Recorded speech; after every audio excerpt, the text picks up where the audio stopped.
Welcome back to Landscape and Garden Secrets, Tips from the Pros. Today we're going to introduce you to our professional arborist services. We're also going to talk to our mechanic, John, and he's going to go over our mower maintenance and the differences between the mowers we use. Landscape and Garden Secrets, Tips from the Pros at Sterling is brought to you by Basilite Concrete Products, working with you to increase your home's livability for entertaining and relaxation. Idaho Patio, your premier source for outdoor living products and services. Idaho Patio, going above and beyond. Cloverdale Nursery, providing sod, turf, grass plants, trees, and shrubs to the Treasure Valley area. International Stone, the premier provider of natural stone from all 50 states and the world. Silverline Systems, concrete beautification and home organization.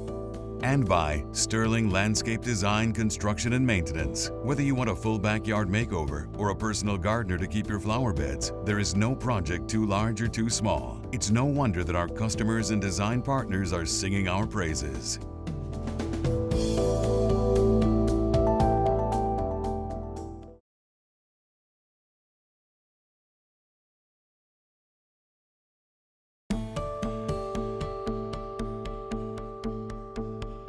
Jeff, we've been following you guys around for a while, watching you trim smaller trees, and the girls have showed us how to do a lot of that, and now we're moving into the bigger trees. The difference between the two is what?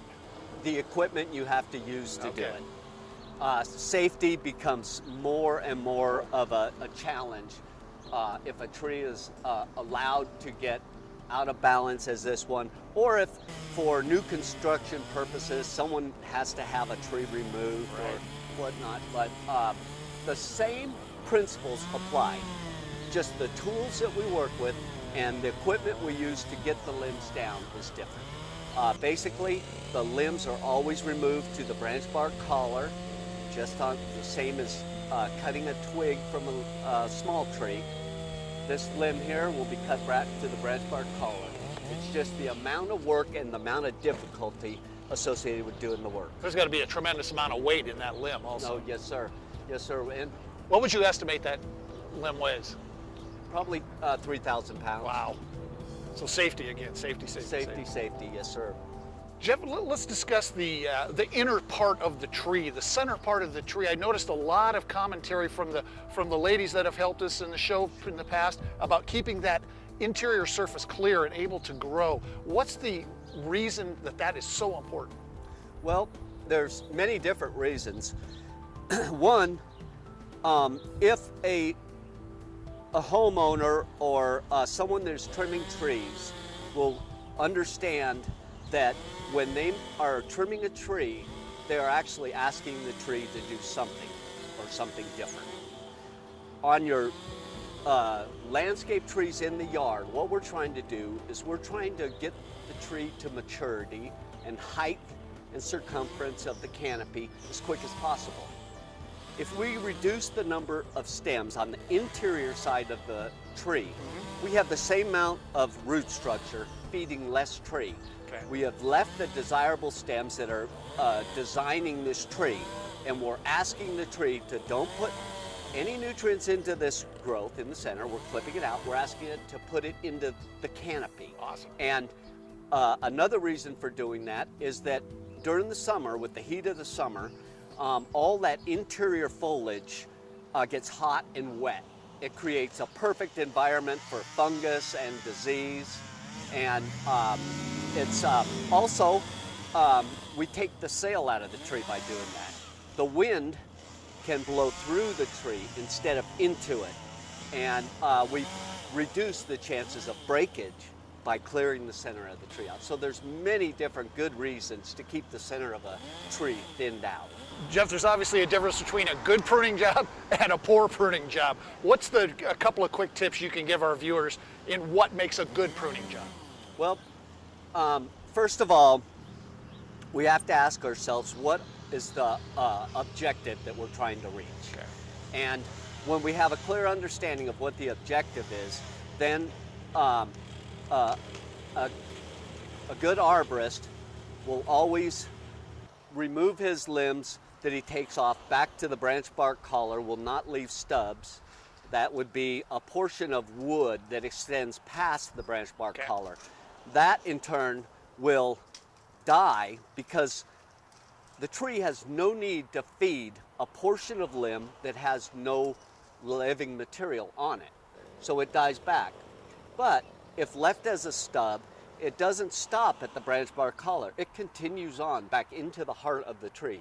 Right in here where some of the heartwood is rotted from this stub dying down in, what's happened is the dark, wet environment has been perfect for insects. You can see some of where the insect activity's been through here. And the only reason they're in there is because that environment is just perfect for them. It's not exposed to any sunlight. This is attached to the tree, and insects are working behind all this wet, decaying wood. And so to help to reduce the insect activity and to encourage further healthy wood growth, we need to excavate all this stuff out. What kind of insects are we talking about? Well, right now there's boars and there's termites, wood-eating ants in here. Right now, and you see how wet this is, it's just perfect environment for them. They're not gonna leave this area unless we get all this decaying matter back to the good heartwood and open it up to the sunlight and sterilize it. And once that sun is on this constantly, nothing can live there. No insects, no fungus. We use just bleach and insecticide to kill any of the insects that might be remaining in there. And we'll get all this back. We'll take and undermine all this stuff until we get back into the heartwood. What happened here is someone came by and cut this tree and did not cut it back to the branch bark collar. So the tree had no need to feed this piece of wood out here. It dies off and it starts dying back into the heartwood. And all this actually happened from incorrect cuts on this tree.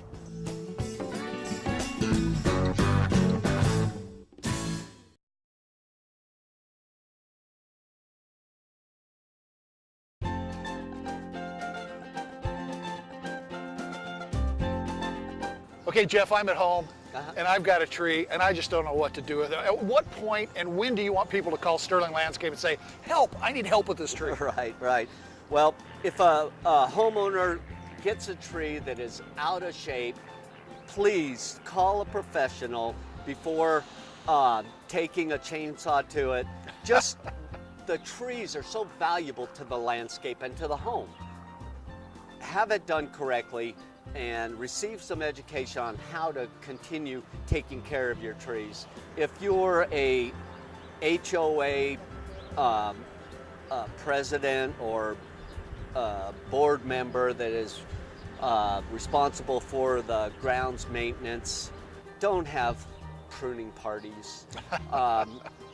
Ask a professional to help you out with that. Have it done right and get some knowledge on how to do it in the future. We'd be glad to show you that. All right. Call Sterling Landscape. Yes, sir. Jeff, let's talk a little bit about the hugeness of this state. We've got forest areas that cover a huge part of this state of Idaho. But inside Boise, this is the city of trees. Right? We have a huge population of trees here. Talk to us about the difference between an unmanaged forest, or at least a forest that doesn't get pruned, and what happens in the urban environment. Well, I'll tell you, the natural forest lives just fine left alone. Takes care of itself. Takes care of itself. The problem is that when we try to take the natural forest up at 5,000 feet and bring it into this landscaping here in Boise, which is arid desert, and we expect the trees to maintain their vigor and health when they've been dropped out 3,000 feet out of elevation. And we see it all the time. People love the Quaking aspens up in the mountains. Yeah, absolutely. And they love to landscape with them here locally. They do, and they bring them here, and they just are, you know, amazed that they all fail. Yeah. You know, they live 3 or 4 years and then they fail. Well, it's about 3,000 feet too low for them. Jeff, as a homeowner, we all make mistakes with our landscaping, and that's why you guys are here. But what is one of the biggest things you see in the local Boise area that homeowners do wrong with their tree care? Couple things. The number one killer of landscape trees is string trimmers. Okay. You know, they plant them, they take care of them, and then someone that doesn't know what they're doing comes along and they use that string trimmer around the base of the tree. The cambium is like a 1/4 inch below the bark, Wow. which is right there. The string of a weed eater hits that. Everything happens in the cambium layer. The inside of the tree is inactive cells, the heartwood, and it's for stability. But if the cambium is cut all the way around and girdled, the tree will stand there because of those inactive heartwood cells, but it will not feed itself. Nothing can move up and down. The water and nutrients can't move up the tree if it's been girdled. A lot of people, when they take down a tree, there's that obnoxious stump. And a lot of people like to get rid of that stump, and you guys provide a stump grinding service, but why is it so important to alleviate that stump from above the ground? Right, right. Well, it is an eyesore, like you mentioned. It's really difficult to go back into the landscaping and do anything with that ground if the stump is there. That's not saying that every stump has to be ground. If we can remove a tree to the top of the ground level, if you don't have anything planned for that area, that'll work. But sometimes people would like to go back and plant sod over or plant another plant there. You just can't do it with that stump in there. And we recommend that you grind the stumps out if you're going to plant right there. Otherwise, we can cut the stump down below the ground and you can sod over that. But I still would not recommend planting another tree right over a stump that's been ground. Even if we get down a foot, there's still going to be roots, and in some cases you're going to have the tap root down there, and it's going to impede on the growth of the new tree if you try and plant it directly over a ground stump. So as we take a look at this grinding process, does this actually kill the stump, the roots, the system that's in existence there, or how does that all work?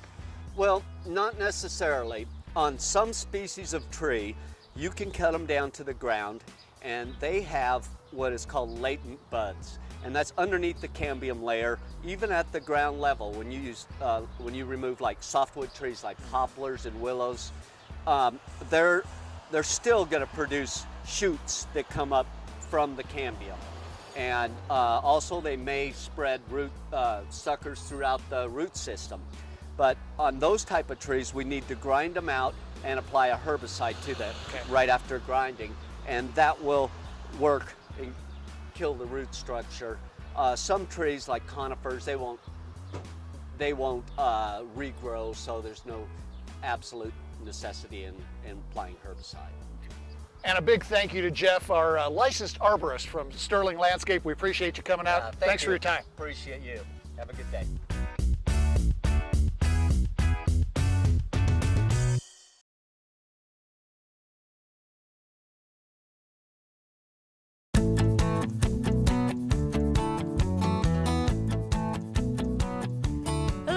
Are going to talk about maintenance of equipment and you know how the pros do it. So my blower, I just do this. John, it's broken. What's wrong with it? I don't know. Can you fix it? Yes. That's really how it's done, but we want to give you a little more detail. So we're going to start with our mowers. We've got a basic push behind mower. We upgrade to a riding mower and a stand behind commercial grade mower. And then we've got the big guns, the ride-on commercial mower. What's the one thing that these all have in common? They all cut grass. Perfect. Let's raise one up and have you give them a quick lesson. Okay. So what are some of the problems we run into and how do we fix them? Okay. Common. Doesn't cut the grass quite right. Problem there could be that the blade itself is dull. The deck is plugged up. You could have a bad belt where it's not turning the blade. So how would a homeowner go about sharpening their lawnmower blade? I'll demonstrate that in a few minutes. Okay. But cleaning the deck, you just need to be able to get under the machine with a small walk-behind lawnmower.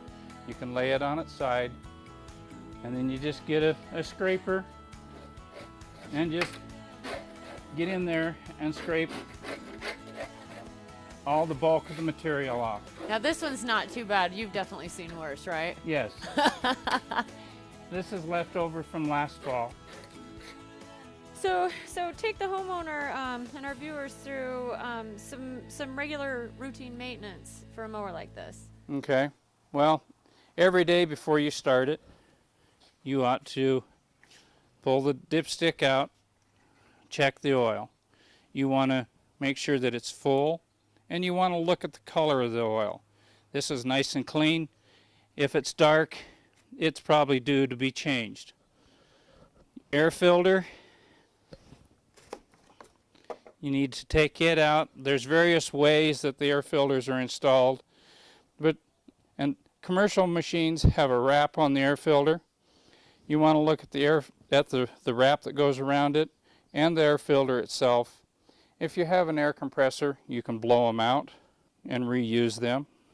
You want to check your grass bag if it has one. You want to make sure that the bag isn't all built up with wet grass, debris, that the bag can breathe. You'll smell it if it does. And then on a homeowner, on these small machines, you can just lay them on their side. When you lay your machine on the side, you want to have your carburetor, your air filter assembly, it needs to be up so the fuel doesn't run out on your grass or on your patio. All right, so this is the mower that you saw Eva lounging in earlier. It's the Mac Daddy of mowers. And John, why don't you tell us about it and its power and all of its safety issues and why it's so fabulous?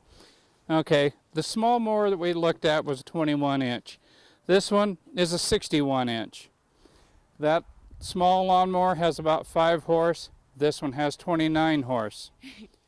So as promised, we're going to talk about lawnmower blades. Show me your collection. Okay. Well, I've got 4 bad blades here and I've got 1 good one. Okay. These 2 are mulching blades. A mulching blade has a double cutting edge. All right. So this portion of the blade initially cuts the grass. This lifts the grass up into the deck, where this comes and recuts it. It cuts it several times before it falls down into the yard. All right, and this is where we don't have to pick up or bag our debris, right? Right. Okay, our clippings. And these 2 blades are worn out. They've been sharpened so many times that you can see how far back it's cut in here. Mm-hmm, okay. This blade is a high lift blade. Uh-huh. It has a tall lifting area here versus this one. This is a standard lift blade. Okay. This blade is also worn out. When you get, this is a relatively new blade. When you get about 1/3 of the way back, I see. then you want to discard the blade. Okay, so we're kind of starting off the right place here, but this used to come straight back here. Correct. Okay, okay. Okay, so with this grinder, with it running, we'll lightly Pull it through. draw the blade past the rotating stone until we get a clean edge. Okay. And you'll do that on both sides. When you're done, you want to check the balance of your blade. Okay. You can buy a balancer, or I use A nail. a nail. Perfect. And so what's that going to do to our grass blade, John? Okay, this is going to give you a nice clean cut on your grass instead of a Braid edge. frayed edge. Uh-huh. It's going to make your machine work easier, so it won't be as hard on your machine. All right, so now that we've got our blades all nice and sharp, I'm going to take us to a break, and we'll be right back after this.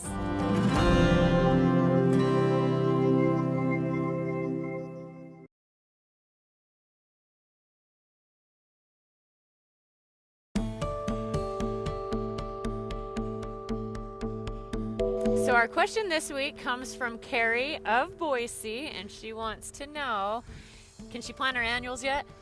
The answer is not quite. No!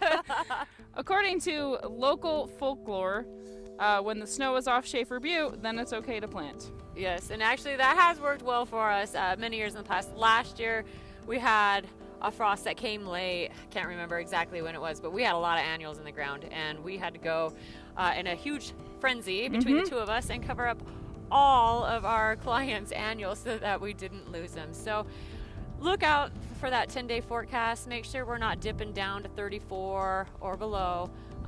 It sometimes is enough to bite your especially tender annuals like impatiens. Zinnias. Yes, your veggies will take a hit. So just be on the safe side. Wait a couple days. I know we all get anxious, but pay attention to that 10-day forecast in Schaefer Butte, and you ought to be all right. Landscape and Garden Secrets, tips from the pros at Sterling is brought to you by Baselite Concrete Products, working with you to increase your home's livability for entertaining and relaxation. Idaho Patio, your premier source for outdoor living products and services. Idaho Patio, going above and beyond.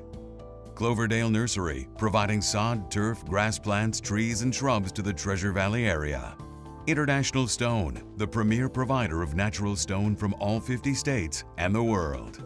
Silverline Systems, concrete beautification and home organization. And by Sterling Landscape Design, Construction and Maintenance. Whether you want a full backyard makeover or a personal gardener to keep your flower beds, there is no project too large or too small. It's no wonder that our customers and design partners are singing our praises. What I usually do is I just say, John, this is broken. Done. I thought something was falling on me. Just stay right there. They'll pick up.